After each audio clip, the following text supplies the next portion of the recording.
हम में से अक्सर लोगों की मेंटेलिटी ये बन चुकी है कि हम लास्ट डेट का इंतजार करते हैं और लास्ट डेट आने पर हम भाग-दौड़ शुरू कर देते हैं। बिजली का बिल जमा करवाना है, लास्ट डेट का इंतजार करेंगे। गैस का बिल जमा करवाना है, लास्ट डेट का इंतजार करेंगे। कोई टैक्स जमा करवाना है, लास्ट डेट का इंतजार करेंगे। कोई फी पेमेंट करनी है, तब भी हम लास्ट डेट का इंतजार करते हैं। और तो और अगर हम कोई स्कॉलरशिप की वीडियो लगा दें और स्टूडेंट्स को कहें कि इसके अंदर अप्लाई करें, देन भी उसके अंदर जो पहला कमेंट्स या क्वेश्चन होता है कि जी इसकी लास्ट डेट क्या है और हम कब तक अप्लाई कर सकते हैं। ये लास्ट डेट की जो पे अप्लाई करना, ये आपके लिए बहुत ज़्यादा नुकसानदेह हो सकता है। आज की इस वीडियो में हम डिस्कस करेंगे कि हमने फ्रांस का प्रोसेस स्टार्ट किया, हमने स्टूडेंट्स को इनकरेज किया कि वो अभी अप्लाई करें, लेकिन स्टूडेंट्स अभी इसी इंतजार में है कि अभी तो बहुत टाइम पड़ा है, बड़ी देर है यूनिवर्सिटी को ओपन होने में और हम लास्ट डेज के अंदर ही जाकर अप्लाई करेंगे। मैं आज आपको बताऊंगा कि लास्ट डेट के ऊपर या लास्ट डेट का इंतजार करना किस तरह से आपको बाहर जाने से रोक सकता है और आपको क्या बेनिफिट्स हैं अगर आप अभी अप्लाई करते हैं। तो ये सारी डिटेल आज हम इस वीडियो में डिस्कस करने जा रहे हैं। सो वीडियो आप आखिर तक देखिएगा ताकि कोई इंपॉर्टेंट इन्फॉर्मेशन स्किप ना हो जाए, मिस ना हो जाए।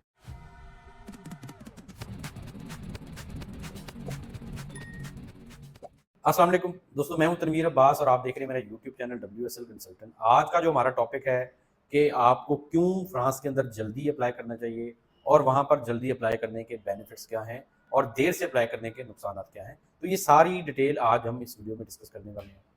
मजीद आगे बढ़ने से पहले अगर आपने हमारा चैनल सब्सक्राइब नहीं किया तो वो भी कर लें ताकि आने वाले दिनों में जो भी वीडियोस आती हैं वो आपको टाइम से मिलती रहें। और अगर आप इंटरेस्टेड है, अप्लाई करना चाहते हैं या इन्फॉर्मेशन लेना चाहते हैं, तो आप हमारे साथ दिए हुए नंबर पर रब्ता कर सकते हैं। स्टार्ट करते हैं जी। सबसे पहले बात कर लेते हैं कि आपको एडमिशन के लिए डॉक्यूमेंट्स कौन से चाहिए। मतलब आप फ्रांस में अप्लाई करने जा रहे हैं तो आपको कौन कौन से डॉक्यूमेंट्स ज़रूरी होते हैं या कौन कौन से डॉक्यूमेंट्स आपको चाहिए होते हैं। उसके अंदर सबसे जो इंपॉर्टेंट डॉक्यूमेंट है आपके एजुकेशनल डॉक्यूमेंट्स, वो पूरे होने चाहिए। ट्रांसक्रिप्ट आपके पास होने चाहिए, अगर कहीं पे डिग्री की रिक्वायरमेंट है तो डिग्री होनी चाहिए। तो ये आपको एजुकेशनल डॉक्यूमेंट्स के अंदर रिक्वायरमेंट है। इसके अलावा बाद में उनकी अटेस्टेशन वगैरह आ जाती हैं कि आपने अगर कहीं पे अटेस्टेशन रिक्वायर्ड है IBCC मोफा, तो वो आपने करवानी है। उसके बाद आ जाता है कि आपने पासपोर्ट वगैरह आपको अगर चाहिए तो पासपोर्ट आपका क्या रेडी है, नहीं रेडी। समटाइम ये होता है कि स्टूडेंट्स आते हैं, उनका पता चलता है जी कि पासपोर्ट के ऊपर नाम डिफरेंट है या फादर का नाम डिफरेंट है और एजुकेशन के ऊपर जो है ना फादर का नेम डिफरेंट आ रहा है या साथ में कोई चौधरी या इस तरह का कोई वर्ड लगा हुआ है जो कि उनके पासपोर्ट के अंदर है, यानी डिस्क्रिपेंसी आ जाती है, डिफरेंट हो जाता है। तो वो भी रिमूव करने के लिए आपको टाइम चाहिए होता है, या तो आपको पासपोर्ट अपडेट करवाना पड़ता है या आपको जो है एजुकेशन डॉक्यूमेंट्स के अंदर चेंज रिक्वायर्ड होती है, तो उसके लिए आपको भी टाइम चाहिए। इसके अलावा कुछ होता है कि कुछ स्टूडेंट जो है एफिलिएटेड कॉलेजेस वगैरह से उन्होंने डिग्री की होती है और जब वो ट्रांसक्रिप्ट लेने जाते हैं तो वो एफिलिएटेड कॉलेज आगे किसी और कॉलेज से रजिस्टर्ड है, फिर आगे वो किसी और यूनिवर्सिटी से रजिस्टर्ड है, तो एक लंबा चक्कर पड़ता है और उनको ट्रांसक्रिप्ट लेते लेते या डिग्री लेते लेते एक एक साल भी लग जाता है। तो ये भी आपने ज़हन में रखना है कि कहीं आपको ट्रांसक्रिप्ट या एजुकेशनल डॉक्यूमेंट्स लेते हुए टाइम तो नहीं लगेगा। तो ये आपको जो है डॉक्यूमेंट्स चाहिए होते हैं जब आपने अप्लाई करने का प्रोसेस स्टार्ट करना है।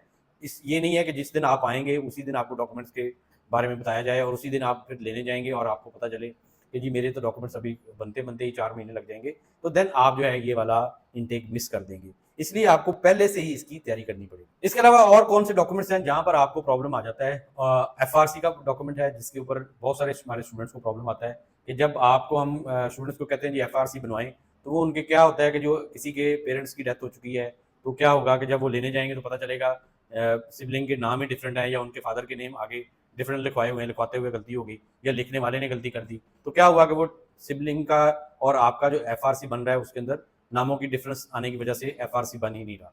समटाइम एक हमारे स्टूडेंट का प्रॉब्लम था कि जी FRC के लिए अप्लाई किया लेकिन पता चला है कि जी हमारे फैमिली के अंदर कोई अननोन बंदा जो है ना उसकी भी एंट्री हुई हुई है और अब FRC जो पहले उसकी एंट्री खत्म होगी, देन FRC बनेगा और जो है ना आगे मुझे मिलेगा। तो ये वाले प्रॉब्लम भी आपको आते हैं जो कि आपको तब पता चलते हैं जब आपने अप्लाई करना है। तो अगर आप प्लान कर रहे हैं तो आप अभी से इन डॉक्यूमेंट्स की लिस्ट लेके, अपने डॉक्यूमेंट्स की चेकलिस्ट लेके उसकी प्रिपरेशन करवा सकते हैं। तो ये आपके लिए एक टाइम सेविंग ऑप्शन हो सकता है अगर आप जल्दी अप्लाई करते हैं। और आपको ये वाली जो लिस्ट है या चेक लिस्ट है कि कौन कौन से डॉक्यूमेंट्स आपको रिक्वायर्ड हैं, ये आपको हम देंगे जब आप हमारे पास आएंगे, तो देन ही हम आपको दे सकेंगे कि भाई आपको ये डॉक्यूमेंट्स आपको चाहिए जो कि आपने at the time of apply admission आपको रिक्वायर्ड है या आपका at the time of visa required है। इसके बाद आ जाते हैं कि जी आपको एडमिशन के लिए सम टाइम आइट्स की रिक्वायरमेंट होती है। अब आइट्स भी ऐसा डॉक्यूमेंट है या ऐसी रिक्वायरमेंट है जो कि आप खड़े मतलब फौरन नहीं जो है उसको फुलफिल कर सकते हैं, जिसको कहते हैं कि खड़े पैरों आप उसको फुलफिल नहीं कर सकते। आपको उसके लिए एक तैयारी करनी होती है, फिर उसके बाद आपने टेस्ट की बुकिंग करनी होती है और देन आप उसका टेस्ट देते हैं और फिर उसकी कोशिश में होते हैं कि आपका इस टाइम के अंदर रिक्वायर्ड बैंड भी आ जाए, रिक्वायर्ड जो आपके है। तो ये वाली रिक्वायरमेंट भी समटाइम किसी यूनिवर्सिटी या किसी कोर्स में आ सकती है, तो उसके लिए भी आपको टाइम चाहिए। इसके लिए भी अगर आप हमसे पहले राब्ता करेंगे तो देन हम आपकी कोर्सेज़ को देख के आपको ये गाइड कर सकेंगे कि क्या आपको आर्ट्स की रिक्वायरमेंट आएगी या नहीं आएगी, और अगर आपको आएगी तो देन आप उसके अकॉर्डिंग अपनी प्रिपरेशन जो है वो ऑन टाइम स्टार्ट कर दें। हमसे करें, किसी से करें, लेकिन आपकी प्रिपरेशन जो है आपका उसके पास आपको टाइम मिल जाएगा प्रिपरेशन करने का। अब आ जाते हैं कि एक और मिसकंसेप्शन है जो कि स्टूडेंट्स में पाई जाती है, जिसकी वजह से वो डिले कर रहे हैं। उनको है कि जी यूनिवर्सिटीज़ जो हैं फ्रांस की वो नवंबर से लेके फ़रवरी तक खुली होंगी, मतलब नवंबर 2025 में जाकर खुलेंगी और उसके बाद फ़रवरी 2026 तक जो है ओपन रहेंगी। ये 2 से 3 माह 4 माह बनते हैं जिनके अंदर आपने अप्लाई करना है।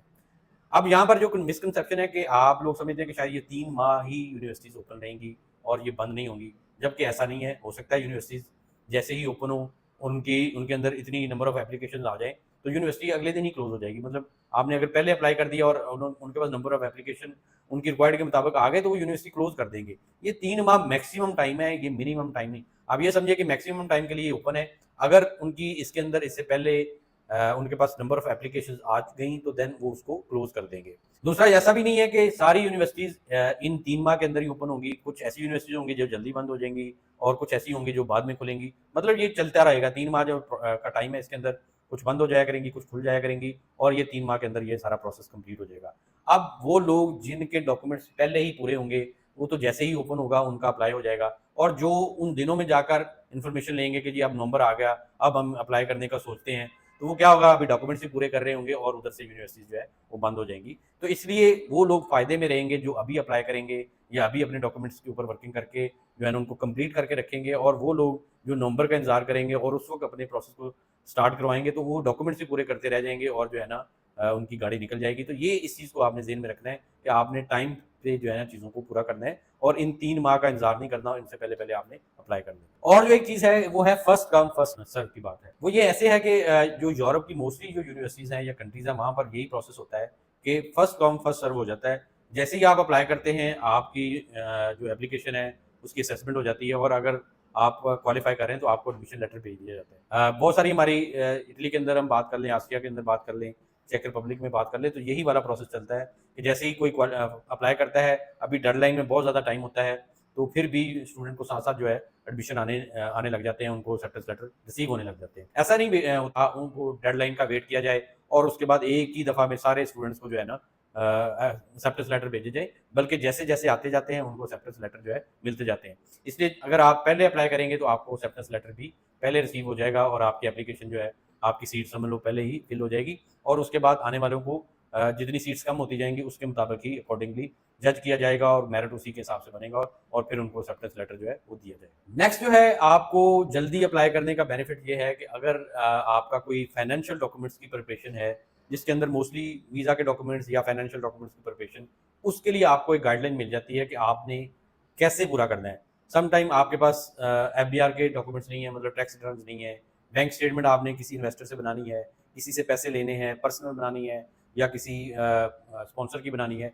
ये सारी चीज़ों के लिए भी आपके पास एक टाइम होना चाहिए। और इसके अलावा कुछ अगर आपके ज़मीन के प्रॉब्लम है, मतलब कुछ आपने अगर प्रॉपर्टी शो करनी है, वो आपके नाम पर नहीं है या किसी और के नाम पर है, आपके किसी पेरेंट्स के ऊपर है, अगर आपने उसके लिए कोई डॉक्यूमेंटेशन करनी है, तो उसके लिए भी आपको टाइम चाहिए। तो ये सारी चीज़ें आपको पहले से ही प्लान करनी पड़ती हैं कि मैंने फाइनेंशियल डॉक्यूमेंट्स को किस तरह से मैनेज करना है, सोर्स ऑफ इनकम कहाँ से बनाना है, अपनी फाइनेंशियल स्ट्रेंथ को किस तरह से शो करना है, एम्बेसी को बताना है कि जी मैं फाइनेंशियली इस काबिल हूँ कि मैं वहाँ पर जाकर पढ़ सकता हूँ, वहाँ पे रह सकता हूँ, वहाँ के खर्चे अफोर्ड कर सकता हूँ। तो ये सारी चीज़ें प्री जो है ना आपकी रिक्वायर्ड होती हैं कि आपको इनके लिए पहले से ही वर्किंग करके, प्लान करके जो है ना, फिर देन आप जस्ट टाइम जब आएगा तब आपने एग्जीक्यूशन ही करनी होती है। अदरवाइज़ अगर आप पहले से प्लान नहीं करेंगे, आप ऑन द स्पॉट आएँगे जब एडमिशन ओपन हो जाएँगे और देन आप आके उसके ऊपर सारी वर्किंग करेंगे, तो हो सकता है फिर आपके पास टाइम इतना ना बचे, आपकी बैंक स्टेटमेंट प्रॉपर रेडी ना हो सके, सोर्स ऑफ इनकम पूरी तरह से रिफ्लेक्ट ना हो और ये सारी चीज़ें जो है ना एंड पे आपका रिज़ल्ट जो है, ये सारा आपने प्रोसेस किया लेकिन उसका रिज़ल्ट नहीं निकला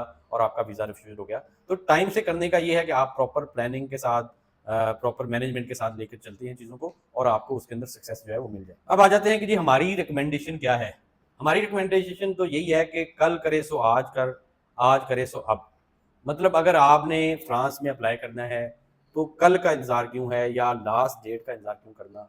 अभी से अपने डॉक्यूमेंट्स को पूरा करें, अभी से बैंक स्टेटमेंट के ऊपर वर्किंग करें, अभी जो चीज़ें आपको ज़रूरत हो सकती हैं, अपने ही सर्कमस्टेंसेस के मुताबिक आपको वो बनानी है, क्योंकि हर इंडिविजुअल का डिफरेंट हालात होते हैं, किसी का सोर्स ऑफ इनकम डिफरेंट होता है, किसी की एजुकेशन के डॉक्यूमेंट्स डिफरेंट होते हैं, तो आपने इन सब चीज़ों को अपने हिसाब से मैनेज करना है और अभी से अगर प्रोसेस स्टार्ट करेंगे, तो आपको उसके अंदर कामयाबी के चांसेस जो है वो बढ़ जाते हैं। दूसरी चीज़ है कि अभी फ्रांस के एडमिशन ओपन है, मतलब आने वाले दिनों में ओपन हो जाएँगे और हम उसके अंदर स्टूडेंट से एप्लीकेशंस ले रहे हैं।